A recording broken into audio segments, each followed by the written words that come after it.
तमाम साथियां दोस्तां बजुर्गां अपने साथियां दा फैज़पुर यूनियन कलां दे अपने साथियां दा ते नून ग्रुप च जेह्ड़े दोस्त अहबाब जेह्ड़े वर्कर लीडर्स बड़े बड़े लीडर बैठे ने उन्होंने आन दा शुक्रिया अदा करना और अपनी टीम वालों फैज़पुर यूनियन काउंसिल वालों ते तमाम काउंसिल वालों जिथे जिथे साढ़े साथी ने असी हाजी इफ्तिखार ते नून ग्रुप की हमायत का ऐलान करने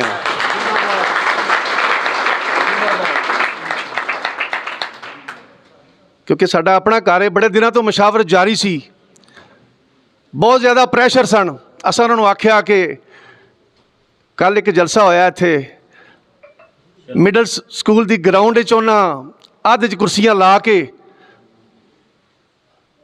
ते मियां अबू बकर जिहड़ा तमाशा कीता है वो सारी दुनिया को पता है। अल्लाह के हुक्म नाल इस हल्के चों हाजी इफ्तिखार बंगू साहब जितन दे, अल्लाह के हुक्म नाल। मेरी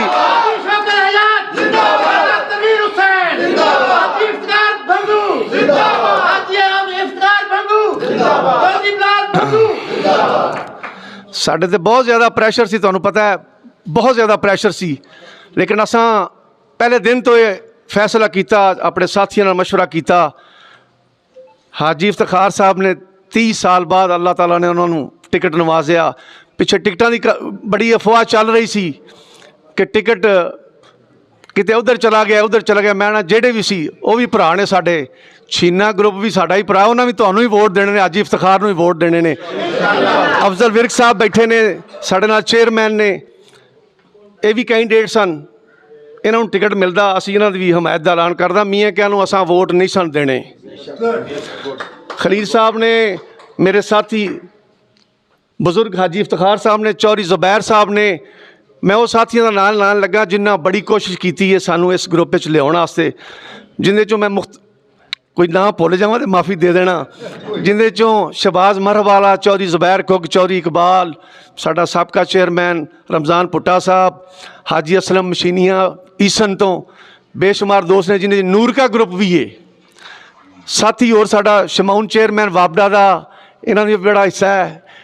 तो बाकी साढ़े अपने का ना इस वास्ते नहीं लाँगा कि उन्होंने नुमाइंदगी मैं खुद कर रहा, किते कोई गलती हो तो माफ़ कर देना। इंशाअल्लाह असी अज इलैक्शन का आगाज़ करांगे तो तुहानूं पता लगेगा किन्ने साथी साढ़े नाल अल्लाह के हुक्म नाल रोज़ाना काफिला बन के साढ़े नाल चलन दे। मेरे भरा ने तो उन्होंने ना लवां तो भी ज्यादती है।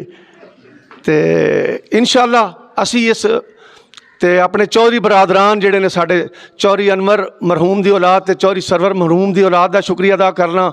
नूरपुरों मेरे भरा बैठे ने, मनशा भैनी वाला है, गुलफाम नूरपुर तो साडे चीदा चीदा साथी ने, हाफिज इकबाल साहब नज़र नहीं आ रहा है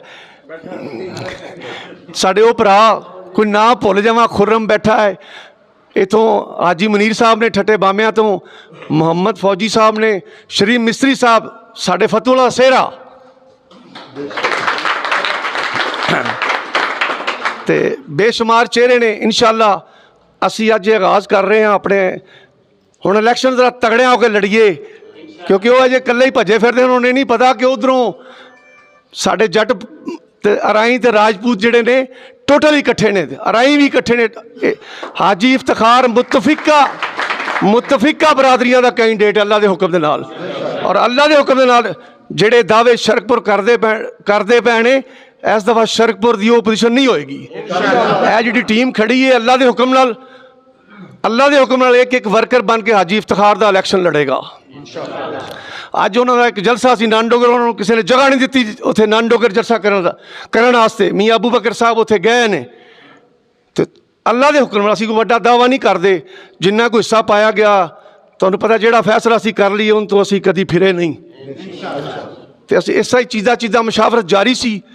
मैं तमाम भरावां दा, साथियां दा, दोस्तां दा, तमाम बरादरियां का शुक्रिया अदा करना। हाजी इफ्तिखार साहब नूं मुबारकबाद देना, तो मैं गुजारिश करांगा हाजी इफ्तिखार साहब नूं दावत देंगा, बल्कि छोटे भरा बिलाल पंगू साहब नूं दावत देंगा कि अपने ख्यालात का इजहार करन। तो असीं इंशाअल्लाह जानी माली तुहाडे नाल हां। तमाम आने वाले का शुक्रिया, तमाम साथियों का शुक्रिया। इंशाअल्लाह 11 सितंबर नूं ਹਾਜੀ ਇਫਤਖਾਰ ਫਤਹ ਦੇ ਨਾਲ ਹਮਕਨਾਰ ਹੋਵੇਗਾ। ਬਹੁਤ ਮਿਹਰਬਾਨੀ।